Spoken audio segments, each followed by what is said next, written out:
اور 10ویں بات، حضور پاک صلی اللہ علیہ وسلم کے اوپر کثرت کے ساتھ درود شریف پڑھتے رہنا۔ ان اللہ و ملائکتہ یصلون علی النبی یا ایھا الذین آمنوا صلوا علیہ وسلموا تسلیما۔ درود شریف پڑھ لیجئے، اللہم صلی علی سیدنا مولانا محمد۔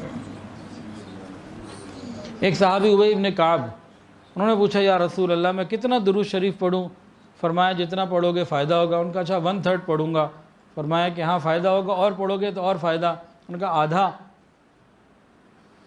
ان کا اور پڑھو گے اور فائدہ ہوگا۔ ان کا 2/3 پڑھ لوں گا، 66% کا جی اور پڑھو گے اور فائدہ ہوگا۔ اچھا بھی سارا ہی وقت درود شریف میں گزاروں گا۔ نبی علیہ السلام نے فرمایا اگر تو ہر وقت مجھ پر درود شریف پڑھے گا، اللہ تیرے گناہوں کو بھی معاف فرمائے گا، تیرے غموں کو بھی دور کر دے گا، غموں کے لیے کافی ہو جائے گا۔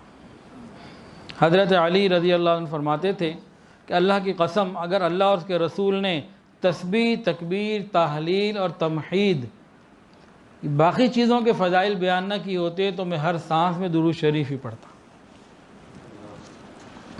اور قبولیت دعا کے لیے بھی درود شریف شرط ہے۔ درود شریف ہوگا دعاؤں میں شامل تو دعا قبول ہوگی، ورنہ دعا بھی لٹک جائے گی، قبول نہیں ہوگی۔ اور نبی علیہ السلام نے فرمایا جو شخص مجھ پر درود شریف پڑھنا بھول گیا وہ حقیقت میں جنت کا راستہ ہی بھول گیا، ایڈی ٹریک ہو گیا۔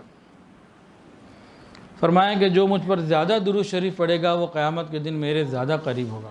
تو کثرت سے درود شریف پڑھنا نبی علیہ السلام کی قربت ملنے کا ذریعہ ہے۔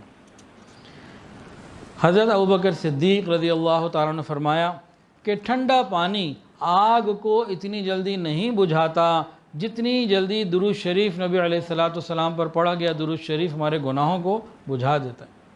ٹھنڈا پانی آگ کو اتنی جلدی نہیں ٹھنڈا پانی آگ کو اتنی جلدی نہیں بجھاتا جتنی جلدی حضور پاک صلی اللہ علیہ وسلم پر پڑھا ہوا درود ہمارے گناہوں کو بجھا دیتا ہے۔ ایک حدیث کے اندر آتا ہے جس کتاب کے اندر کہیں میرا نام کوئی لکھ لے، جب تک وہ نام لکھا رہے گا اس وقت تک فرشتے اس کے لیے دعائے مغفرت کرتے رہیں گے۔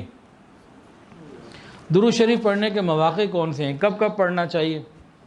تو ابن قیم رحمۃ اللہ نے لکھے ہیں مسجد میں داخل ہوتے وقت اور نکلتے وقت، اتحیات میں پڑھنا، مسجد کو دیکھتے ہوئے پڑھنا، بازار میں داخل ہوتے ہوئے پڑھنا، گھر میں داخل ہوتے وقت اور نکلتے وقت پڑھنا، کوئی بات بندہ بھول جائے اس وقت پڑھ لینا، تنگ دستی کے وقت پڑھنا، کتاب کوئی شروع کرنے لگیں، مطالعہ شروع کرنے لگیں تو درود شریف پڑھنا، خطبہ دیتے وقت پڑھنا، مجلس علم جب مکمل ہو جائے اس وقت درود پاک پڑھنا، دو صحباب جب ملیں آپس میں تو درود پاک پڑھنا، ملتے وقت بھی اور جدا ہوتے وقت بھی درود شریف پڑھنا، نبی علیہ السلام کی حدیث سنتے اور سناتے پڑھتے پڑھاتے وقت درود شریف پڑھنا، حضور پاک صلی اللہ علیہ وسلم کے تذکرے کے وقت درود شریف پڑھنا، نبی کریم صلی اللہ علیہ وسلم کے صحابہ کے تذکرے کے وقت درود شریف پڑھنا، اور کوئی بھی چیز جس کی نسبت نبی علیہ السلام کے ساتھ ہو اس کا ذکر ہو اس وقت درود شریف پڑھنا، مدینہ میں داخل ہوتے وقت درود شریف پڑھنا، اور گنبد خضرا پہ جب نگاہ پڑ جائے اس وقت درود پاک پڑھنا۔